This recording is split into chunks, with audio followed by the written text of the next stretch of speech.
PGTRB 2026-27க்கான education சைக்காலஜில முழு மதிப்பெண் பெறுவதற்கு நம்முடைய யூடியூப் சேனல் மூலமாக முக்கியமான வினாவிடை சீரீஸ் ஆரம்பிக்கிறோம். இது உங்களுக்கு மிகவும் பயனுள்ளதாக இருக்கும். அதாவது PGTRBயை பொறுத்த அளவுக்கு வெற்றி வாய்ப்பை நிர்ணயிக்கக்கூடிய பகுதியாக எஜுகேஷன் சைக்காலஜி இருக்கும்.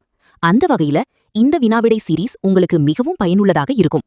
இது 4வது வினாவிடை சீரீஸ். மேலும் அப்லோட் பண்ற வீடியோக்கள் உடனுக்குடன் கிடைக்க நம்ம யூடியூப் சேனலை சப்ஸ்கிரைப் செய்யவும். ஸ்பியர்மேனின் இரு காரணி கோட்பாட்டில் 2 ஃபேக்டர் தியரியில் G காரணி எதனை குறிக்கிறது? அனைத்து மன பரிசோதனைகளிலும் செயல்திறனுக்கு அடிப்படையாக இருக்கும் பொது நுண்ணறிவு.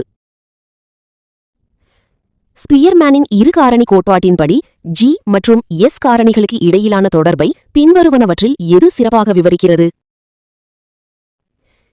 S காரணிகள் G காரணியால் பாதிக்கப்படுகின்றன, ஆனால் G பாதிக்கப்படுவதில்லை. ஸ்பியர்மேனின் இரு காரணி கோட்பாடு எதற்காக விமர்சிக்கப்படுகிறது? பொது நுண்ணறிவின் முக்கியத்துவத்திற்கு அதிக அழுத்தம் கொடுத்ததற்காக. தனது இரு காரணி கோட்பாட்டை ஆதரிக்க ஸ்பியர்மேன் எந்த புள்ளியியல் நுட்பத்தை பயன்படுத்தினார்? காரணி பகுப்பாய்வு, ஃபேக்டர் அனாலிசிஸ். ஸ்பியர்மேனின் இரு காரணி கோட்பாட்டின்படி பல்வேறு மனத்திறன்களுக்கு இடையிலான தொடர்பு முதன்மையாக எதனால் ஏற்படுகிறது? பொது நுண்ணறிவு. பின்வரும் சூழ்நிலைகளில் எது ஸ்பியர்மேனின் சிறப்பு நுண்ணறிவு என்ற கருத்தை சிறப்பாக விளக்குகிறது? ஒரு நபர் கணிதத்தில் சிறந்து விளங்குகிறார், ஆனால் மொழித்திறனில் சிரமப்படுகிறார். ஒரு நபர் ஒரு மனச் செயல்பாட்டில் சிறப்பாக செயல்பட்டால் அவர் மற்றொரு செயல்பாட்டிலும் சிறப்பாக செயல்பட வாய்ப்புள்ளது என ஸ்பியர்மேனின் இரு காரணி கோட்பாடு எதன் அடிப்படையில் கூறுகிறது? பொது நுண்ணறிவில் உள்ள பொதுவான மாறுபாடு. ஸ்பியர்மேனின் இரு காரணி கோட்பாட்டை விமர்சிப்பவர்கள் அது எதனை போதுமான அளவு விளக்க தவறிவிட்டது என்று வாதிடுகின்றனர். தனிநபரின் அறிவாற்றல் பலம் மற்றும் பலவீனங்களில் உள்ள வேறுபாடுகள். ஸ்பியர்மேனின் இரு காரணி கோட்பாட்டில் S காரணிகள் எதனை குறிக்கின்றன? குறிப்பிட்ட பணி சார்ந்த திறன்கள். ஸ்பியர்மேனின் இரு காரணி கோட்பாட்டின்படி பல்வேறு அறிவாற்றல் பணிகளுக்கு இடையிலான தொடர்பை எதன் மூலம் விளக்க முடியும்? பொது நுண்ணறிவு. 11. G மற்றும் S காரணிகளுக்கு இடையிலான தொடர்பு பற்றிய ஸ்பியர்மேனின் பார்வையை பின்வருவனவற்றில் எது சிறப்பாக வெளிப்படுத்துகிறது? G மற்றும் S காரணிகள் ஒரே நாணயத்தின் இரு பக்கங்கள். 12. ஸ்பியர்மேனின் இரு காரணி கோட்பாட்டின்படி 2 நபர்கள் பல்வேறு அறிவாற்றல் தேர்வுகளில் ஒரே மாதிரியான மதிப்பெண்களை பெற்றிருந்தால் அது அவர்கள் எதனை கொண்டிருப்பதாக காட்டுகிறது? இருவரும் அதிக அளவிலான பொது நுண்ணறிவை கொண்டுள்ளனர். 13. ஸ்பியர்மேனின் இரு காரணி கோட்பாடு எதற்காக விமர்சிக்கப்பட்டது?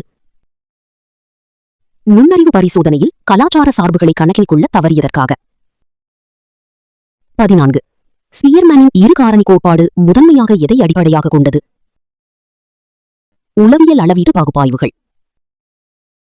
15. ஸ்பியர்மேனின் இரு காரணி கோட்பாட்டில் S காரணிகள் என்ற சொல் எதனை குறிக்கிறது? குறிப்பிட்ட பாணிகள் அல்லது துறைகளுக்கு மட்டுமே உரித்தான திறன்கள். ஸ்பியர்மேனின் இரு காரணி கோட்பாடு நுண்ணறிவை எவ்வாறு விவரிக்கிறது? ஒருங்கிணைந்தது அல்லது ஒற்றை தன்மையுடையது. ஸ்பியர்மேனின் இரு காரணி கோட்பாட்டின்படி வெவ்வேறு மனத்திறன்களுக்கு இடையிலான தொடர்பு எதிலிருந்து எழுகிறது?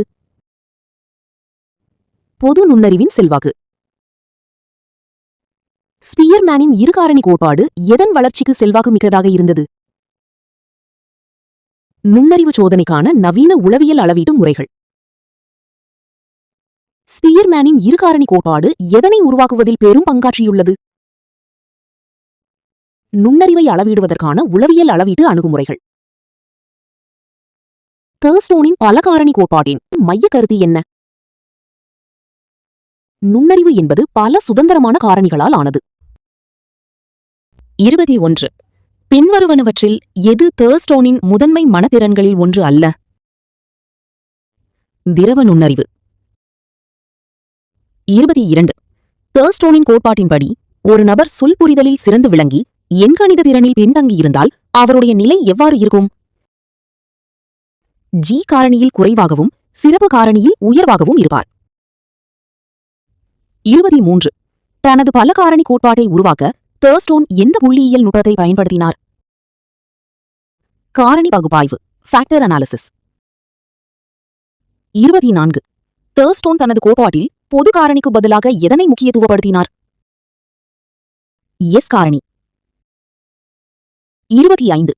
தர்ஸ்டோனின் பல காரணி கோட்பாட்டில் மனப்பாடங்களை காண்பதற்கும் கையாளுவதற்கும் தொடர்பான காரணி எது? இடஞ்சார்ந்த திறன், ஸ்பேஷியல் அபிலிட்டி. 26. தர்ஸ்டோனின் கோட்பாட்டின்படி நுண்ணறிவின் பல்வேறு குறிப்பிட்ட காரணிகளுக்கு இடையிலான தொடர்பு என்ன? அவை ஒன்றுக்கொன்று முற்றிலும் சுதந்திரமானவை. 27. நுண்ணறிவின் மரபு வழித்தன்மை பற்றிய தர்ஸ்டோனின் பார்வையை பின்வருவனவற்றுள் எது சிறப்பாக பிரதிபலிக்கிறது? மரபியல் மற்றும் சுற்றுச்சூழல் காரணிகள் இரண்டும் சமமாக பங்களிக்கின்றன. 28. தர்ஸ்டோனின் பல காரணி கோட்பாடு அக்காலத்தில் நிலவிய நுண்ணறிவு பற்றிய பார்வையை எவ்வாறு சவாலுக்கு உட்படுத்தியது? நுண்ணறிவு என்பது பல தனித்துவமான காரணிகளால் ஆனது என்று கூறியதன் மூலம். தர்ஸ்டோனின் பல காரணி கோட்பாட்டின் எந்த அம்சம் தற்கால நுண்ணறிவு ஆராய்ச்சியில் மிகவும் செல்வாக்கு செலுத்தியுள்ளது? நுண்ணறிவின் குறிப்பிட்ட காரணிகளை கண்டறிந்தமை. 30. தர்ஸ்டோன் முன்மொழிந்த முதன்மை மனத்திறன்களில் பின்வருவனவற்றுள் எது சேர்க்கப்படவில்லை? உணர்ச்சிசார் நுண்ணறிவு, இமோஷனல் இன்டெலிஜென்ஸ்.